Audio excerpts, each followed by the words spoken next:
আপনাকে আমি কতবার বললাম যে আমার 5টা উপদেশ মনে রাখবেন।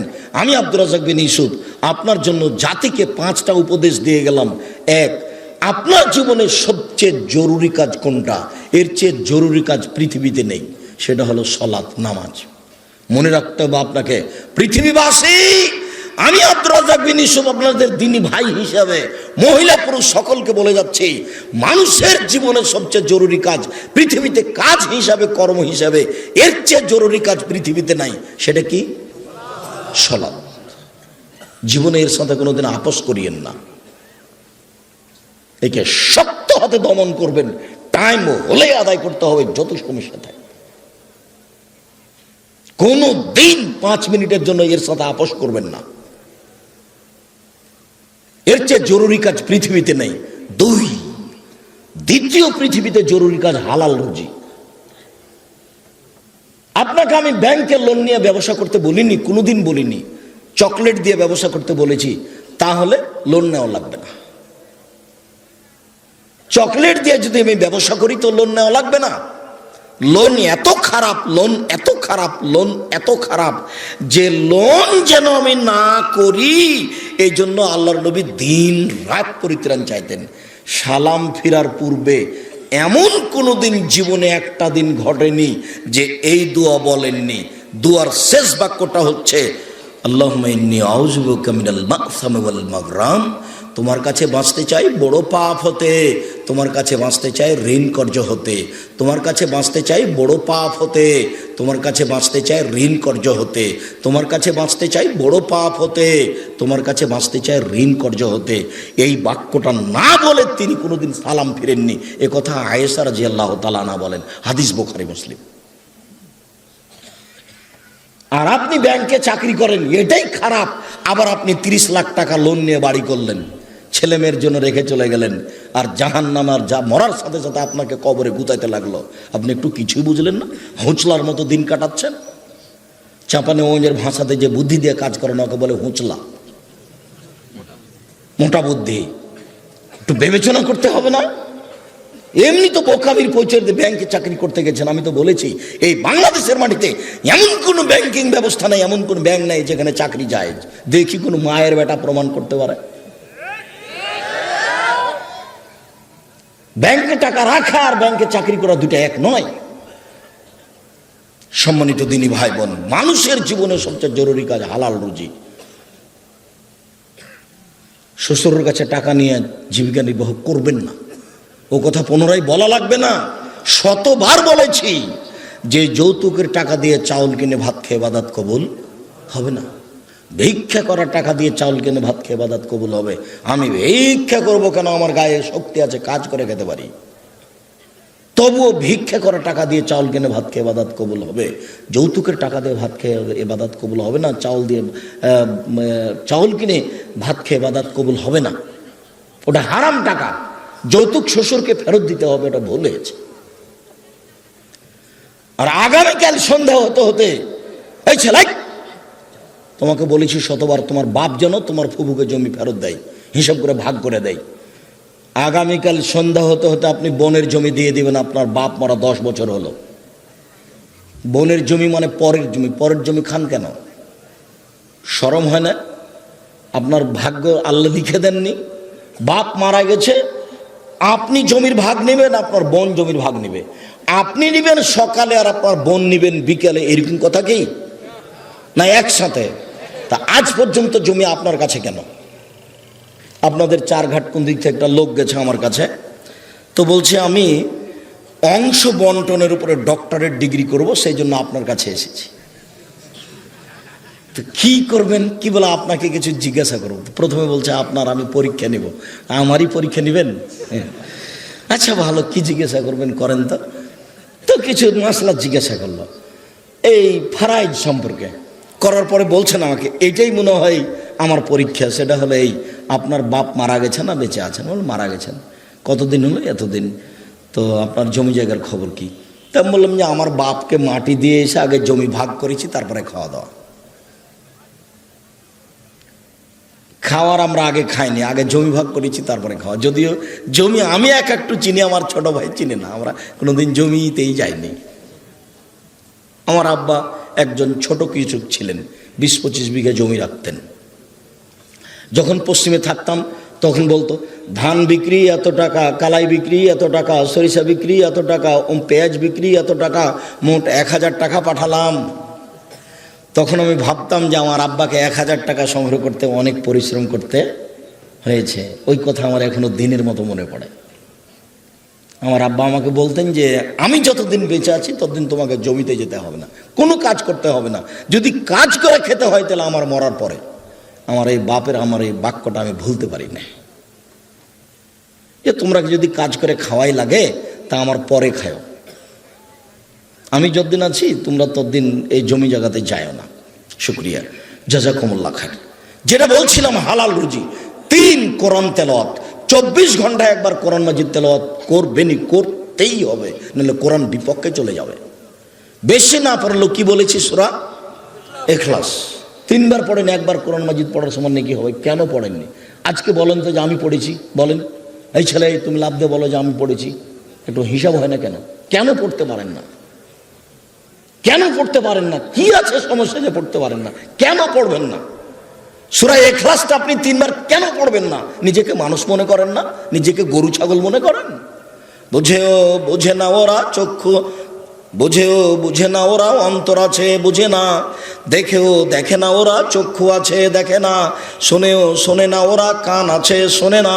উলায়েকা কাল আনাম, তারা পশু প্রাণীর মতো, তারা গরু ছাগলের মতো, তারা কুকুর শ্রীগলের মতো, বাল হওয়া যাল বরং তার চেয়ে খারাপ। নিজেকে গরু ছাগল মনে করেন, পশু প্রাণী মনে করেন? কেন আপনি পড়েননি কোরআন মাজিদ আজকে? অন্তত সূরা ইখলাসটা কেন পড়েননি? এটা হলো 4 নম্বর। 1 সালাত, 2 রুজি, 3 কোরআন তেলাওয়াত, 4 দুইজন যেখানে বসে আছে সেখানে বসবেন না। ওখানে বসে ওরা একজনের বদনাম করছিল, আপনি গিয়ে যদি বলেন হ্যাঁ ঠিক বলেছিস আসলেও খারাপ, এখন কি হবে?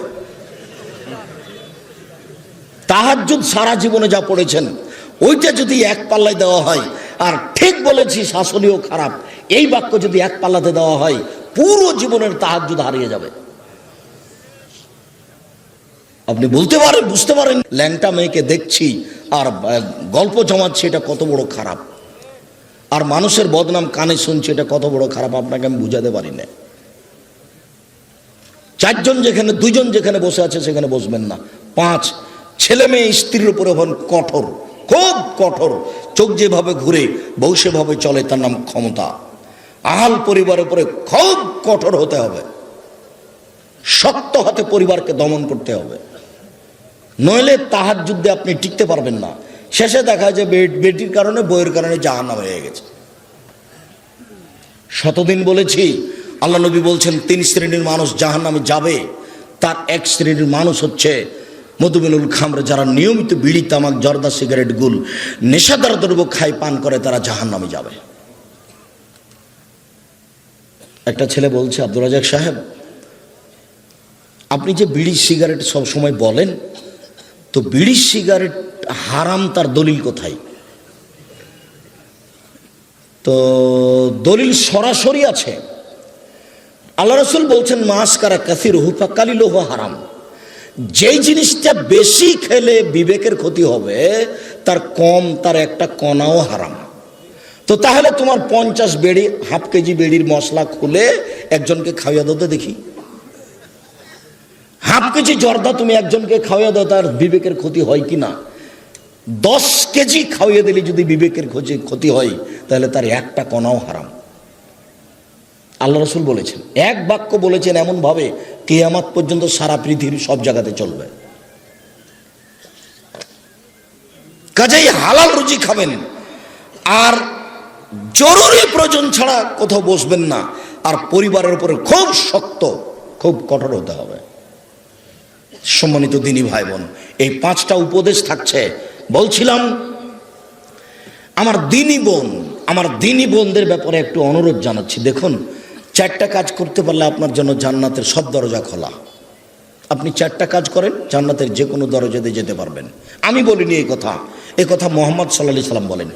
1 সালাত খামসাহা, 5 ওয়াক্ত সালাত আদায় করুন। এই ছেলে, তোমরা ওখানে ভাবে দাঁড়িয়ে কেন? বসো। দিনী ভাই বোন, আমি আপনাদেরকে অনুরোধ করছি, আপনারা দয়া করে দোকানপাটে কেউ থাকিয়েন না, রাস্তাঘাটে চলাচল করিয়েন না। এখন কোনো কাজ করার প্রয়োজন মনে করেন না। আপনার আমি কিছু না কিছু উপকার করবো ইনশাআল্লাহ। আপনিও যেমন কষ্ট করে এসেছেন, আমিও তেমন কষ্ট করে এসেছি। আমি 7:30 8টার দিকে বাসায় পৌঁছেছি। বরিশাল বরগুনায় ছিলাম রাতে। বরিশাল বরগুনা থেকে আমি রাতে বক্তব্যের পরে যাত্রা আরম্ভ করে সকাল 8টার দিকে আমি প্রতিষ্ঠানে পৌঁছেছি। এটা নিয়ে আমার কোনো খেয়ালই ছিল না।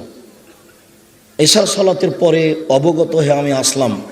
আমি কষ্ট করে এখানে এসেছি, আপনি চায়ের স্টলে বসে থাকবেন? আপনাকে আমি মানুষ মনে করব? কেন আপনাকে আমি মানুষ মনে করব? আল্লাহ আপনাকে পশু প্রাণী বলছেন, আমি কেন বলবো? আপনি পশু প্রাণীর মতো। পশু প্রাণীর মতো না হলে আমি দিনের কথা বলছি, আপনি ওখানে বসে থাকবেন কেন? সম্মানিত দিনী বোন, এইদিকে শোনেন। এই মেয়ে শোনো, 1 5 ওয়াক্ত সালাত, 2 সমাত শাহরাহা, রমজান মাসে রোজা সেম, 3 আতাত বালাহা, স্বামীকে মেনে চলা, তিতা লাগলেও মিঠা লাগলেও মেনে চলতে হবে, 4 জেনায় লিপ্ত না হওয়া। এই 4টে কাজ করবেন, জান্নাতের সব দরজা খোলা। 4 নাম্বার জেনা। জেনা যদি হয়ে গিয়ে থাকে তাহলে এখন থেকে কান্নাকাটি করেন। যদি আপনি খালেস অন্তরে কান্নাকাটি করতে পারেন দিন রাত, তাহলে আল্লাহ জেনার পাপটাকে নেকি দিয়ে পূর্ণ করে দিবেন। আর আল্লাহ ওয়াদা করেছেন আপনার সাথে, অনাহা নাফসা আনিল হাওয়া ফাইনাল জান্নাতা হিয়াল মাওয়া। পৃথিবীবাসী মনে রেখো, আল্লাহ তাআলা বলছেন, পৃথিবীবাসী মনে রেখো, তোমরা যদি অশ্লীল কাজ থেকে নিজেকে বিরত রাখতে পারো, আমি আল্লাহ তোমাকে জান্নাতুল মাওয়া দিয়ে দিলাম। ওটা তো আল্লাহর ওয়াদা। আপনি অশ্লীল কাজ বন্ধ করেন, জান্নাতুল মাওয়া আপনার জন্য প্রস্তুত আছে। এটা মানুষে বলেননি, এটা নবী বলেননি, এটা সরাসরি আল্লাহ বলছে। অতএব যদি কারো জেনা হয়ে গিয়ে থাকে, বন্ধ করেন, আপনি ভালোর মধ্যে চলে যাবেন। স্বামীর সাথে ভালোভাবেই চলতে হবে। আপনার স্বামী আপনাকে গালি দেয়, এ কথাই ঠিক। আপনার স্বামী আপনাকে মারে, এ কথাই ঠিক। আপনার স্বামীর মুখ খারাপ, এ কথাই ঠিক। এর পরেও কোনো উত্তর না করে পাথর হয়ে এই সংসার করেন, এটাই আমার পরামর্শ। আমি আপনার দিনী ভাই হিসেবে আপনাকে আমি পরামর্শ দিচ্ছি, যেহেতু 2-1টা ছেলে মেয়ে হয়ে গেছে, আপনি এই সংসার করেন, ওর সাথে কথা বলেন। সপ্তাহ সপ্তাহ কথা বলেন না, রান্না বান্না করে ছেলের হাতে মেয়ের হাতে দিয়ে পাঠান। আর 1 গ্লাস পানি চাইলে সামনে গ্লাসটা রেখে ঠ্যাক্কস করে রেখে দুদিকে হেঁটে চলে যান। এভাবে সংসার করলে আল্লাহ অসন্তুষ্ট থাকবেন, পরকাল জাহান্নাম হয়ে যাবে। এই সংসার করতে হবে না। আমার কথা আপনি মেনে চলেন, কষ্ট হোক, মুখ বন্ধ করেন, প্রতিবাদ করিয়েন না, তার সাথে মিশে চলেন, তার পায়ের নিচে দুনিয়া শেষ করে দেন, তাকেই ভালোবেসে দুনিয়া শেষ করে দেন, আপনার জন্য ভালো হবে, জান্নাত হবে। শেষ পর্যন্ত যদি বুঝেন যে সংসার হবেই না, তাহলে এভাবে ঝুলন্ত থাকতে হবে না, আপনি খোলা করে নেন। যে কোনো মহিলা যে কোনো স্বামীর সাথে খোলা করতে পারে, যে আপনার সাথে থাকবো না, চেয়ারম্যান সাহেবরা ঠিক করে দেন, কাজী সাহেব ঠিক করে দেন, আমাকে একটা খোলা তালাক লিখে দেন, আমি আমার স্বামীর ভাত খাবো না। আপনি করেন, 1 মাস পরে অন্য জায়গাতে বিবাহ বসেন, কিন্তু ঝুলন্ত অবস্থায় এভাবে থাকিয়েন না। মাস মাস বছর বছর স্বামীর সাথে কথা বলবেন না, এটা ঠিক নয়। কষ্ট করে, গালি সহ্য করে, মায়ের সহ্য করে আপনি চুপচাপ থেকে সংসার মেনে নেন, আপনার জন্য ভালো হবে। যদি শেষ পর্যন্ত বুঝেন যে হবেই না, তাহলে 7 দিন পার করতে হবে না, সংসার বাদ দেন। 4টা কাজ করেন, জান্নাতের সব দরজা খোলা আপনার জন্য। আপাতত কথা শেষ, আপনি আমার দিনী বোন। 1 5 ওয়াক্ত সালাত, 2 রমজান মাসে রোজা, 3 স্বামীকে মেনে চলা, 4 জেনায় লিপ্ত না হওয়া। জেনা যদি ঘটেই থাকে তাহলে মরা পর্যন্ত কান্নাকাটি করেন, যা পাপ হয়েছে সেটা আল্লাহ নেকি দিয়ে পূর্ণ করে দিবেন ইনশাআল্লাহ। এবার আপনাদের সাথে একটু জরুরি কথা, যেটা আল্লাহ রাসূল বলেছেন, স্বামী হিসাবে, বাপ হিসাবে জরুরি কথা হচ্ছে, 1 যে মানের আপনি খাচ্ছেন বউকে স্ত্রীকে সে মানের খাওয়াবেন। 2, যে মানের কাপড় আপনি পরছেন বউকে স্ত্রীকে সে মানের পরাবেন। 3, কখনো কটু কথা বলবেন না। স্ত্রীকে কটু কথা বলা নিষেধ, গালি দেওয়া নিষেধ, নিন্দা করা নিষেধ। শ্বশুর শাশুড়ির ব্যাপারে মন্তব্য ভুলেও কোনোদিন ঘুমের ঘরেও করবেন না। শ্বশুর শাশুড়ির বিরুদ্ধে কোনোদিন কথা বলবেন না। স্ত্রীকে কখনো কটু কথা বলবেন না। বলবেন না ভুলে যে তোমার রংটা কালো, বলবেন না ভুলে যে তোমার ঠোঁটটা মোটা। একবার যদি ঠোঁট মোটা বলেন 10 বছর আপনাকে ভালোবাসবে না। ওরা হচ্ছে কম বুদ্ধির প্রশংসা প্রিয় মানুষ, সব সময় প্রশংসা করেন, তুমি খুব ভালো, তুমি খুব ভালো, তোমার মতো কোনো মেয়ে দেখি না, সারা রাত পা টিপে দেবে। তার কাছে সেবা নেওয়ার চেষ্টা করেন, কটু কথা বলিয়েন না। 4, মুখের উপরে মারবেন না, কোনো সময় না, মুখের উপরে মারবেন না। গালে থাপ্পড় মারবেন না, আল্লাহর নবী নিষেধ করেছেন কঠিনভাবে। 5, ওলা তাত্র খাইল্লা ফিল বাইতে, নিজের বাড়ি ছাড়া কোথাও থাকতে দিবেন না। যেতেই পাবে না খালার বাড়ি, ফুফুর বাড়ি, মায়ের বাড়ি, নানির বাড়ি, কোনো বাড়ি যেতে পাবে না। বিবাহের বাড়ি তো অসম্ভব হতেই পারে না। দাওয়াত দিয়েছে আপনি যাবেন, আপনার ছেলে যাবে, আপনার বউ যাবে কেন? বিবাহের বাড়িতে গেলে স্বামীর সংখ্যা বেশি হয়ে যায়। কমিউনিটি সেন্টারে যাওয়ার কোনো প্রশ্নই আসে না, বাজারের তো কোনো প্রশ্নই আসে না। পুরুষের পরিচয় দিবেন, কই আমরা তো কোনোদিন বাজারে যাই না, আমরা তো বেঁচে আছি দুনিয়াতে। আমাদের আহাল পরিবারের তো কোনো সময় বাজারে যায় না, আমরা তো আছি দুনিয়াতে বেঁচে। আপনার বউ কেন বাজারে যাবে? কেন? কাপুরুষ আপনি? বেটা মরে গেছে, স্বামী মরে গেছে, আপনি মারা গেছেন, আপনার ছেলে মারা গেছে, কেন আপনার বউ বাজারে যাবে? নিজেকে পুরুষ মনে করেন না? এই 5টা জিম্মেদারি পালন করবেন। 5ম নম্বরটা খুবই শক্ত। এটাই ছিল 5টা উপদেশের শেষ।